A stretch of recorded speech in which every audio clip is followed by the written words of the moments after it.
Shule ya sekondari Nsumba ilianza kudahili vijana wa kidato cha 5 kwa taasisi ya masomo ya sanaa HGL, na baadaye taasisi ziliongezeka hadi kufikia taasisi 7 zilizopo hadi sasa ambazo ni HGL, HGK, HKL, PCM, PCB, PGM na HGLI.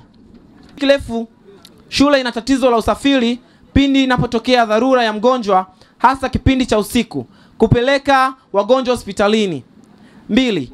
Uhaba wa wahudumu wa afya pamoja na vifaa na dawa, hali inayosababisha wanafunzi kushindwa kuhudhuria vipindi kutokana na kutumia muda mwingi kutafuta huduma hizo nje ya shule. 3. Upungufu wa walimu hasa katika masomo ya sayansi, hisabati, fizikia, kemia na biolojia. 4. Changamoto ya ukosefu wa uzio wa shule, hali inayosababisha wanafunzi kwenda nje ya shule hasa nyakati za usiku. 5. Ukosefu wa mgao wa shule, school canteen, hali inayosababisha wanafunzi kwenda nje ya shule kutafuta huduma hizo. Elimu ni mchakato wa ufundishaji na ni njia za kisayansi ambazo zinatumika tangu wanapoingia watoto mpaka leo. Kimsingi si jambo ambalo unaweza kulifanyia maombi leo. Tunapozungumza hivi, manake ni mchakato wa ufundishaji ambao umefanyika tangu siku ya kwanza wanaingia. Sasa hivi tumekamilisha mchakato wote wa maandalizi kwa ajili ya mitihani ya mwisho.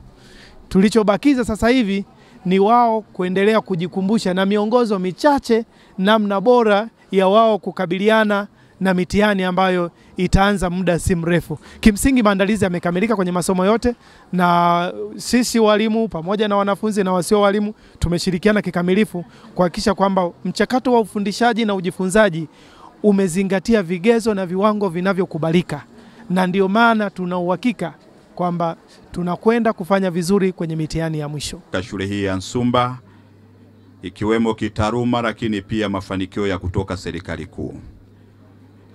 Ni kweli shule hii ya Nsumba imeanzishwa mwaka 1952 ikiwa iko chini ya kanisa Katoliki, lakini baadaye ilitaifishwa na kuwekwa katika mikono ya serikali.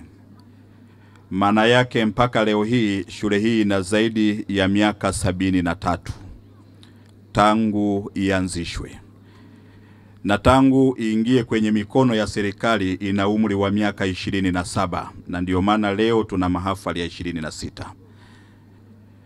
Kwa hiyo ni shule ambayo kwa ujumla serikali imeitazama kwa jicho la pekee sana. Serikali yetu ya Jamhuri ya Muungano wa Tanzania ilileta milioni 876 kwa ajili ya ukarabati mkubwa sana uliofanyika katika shule yetu ya Nsumba Sekondari. Ukarabati huu umetengeneza mazingira rafiki kwa vijana wetu, umetengeneza miundombinu rafiki kwa vijana wetu, na hata sababu za ufaulu na matokeo mazuri yanaendana pia na miundombinu rafiki kwa vijana wetu. Kimsingi kwa maana ya kuwekeza wakati una uhakika sio jambo zuri. Ila kama kuna makubaliano katika uwekezaji, kama ilivyo kwa wawekezaji wengine wa nje, unapokuja hawana umiliki wa ardhi, lakini kwa makubaliano nchi inawapa kuwekeza, kwa maana kwamba kabla ya kuwanyang'anya kwa ajili ya matumizi mengine ya kiserikali, wanakuwa wameshapata ile tunaita return yao ya investment. Kwa hiyo kwa upande huu sasa wa shule yetu, kwamba kwa nini tuendelee kuwekeza na hatuna uhakika na umiliki, ningesema busara ingekuwa ni kumiliki. Busara ingekuwa ni kumiliki. Hotuba ya mgeni rasmi kuhusu usimamizi wa vijana. Vijana wameomba kwamba wawekewe uzio katika maeneo haya kwa ajili ya ulinzi wao na kuwa salama zaidi. Na sisi tunaona wazazi ni kitu kizuri, maana watoto wanakuwa wako huru sana.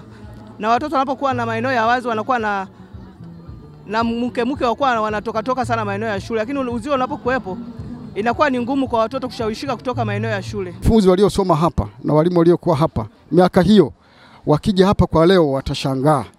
Shule inang'aa, shule inapendeza. Kama familia, serikali na mambo mengi, lakini inaendelea kujitahidi inaendelea kujitahidi, imetoa milioni zingine 120 kwa ajili ya ujenzi wa madarasa. Tunaendelea kupambana na changamoto, kutatua changamoto za shule hii. Tumesikia kwenye risala kuna swala la gari, shule haina gari.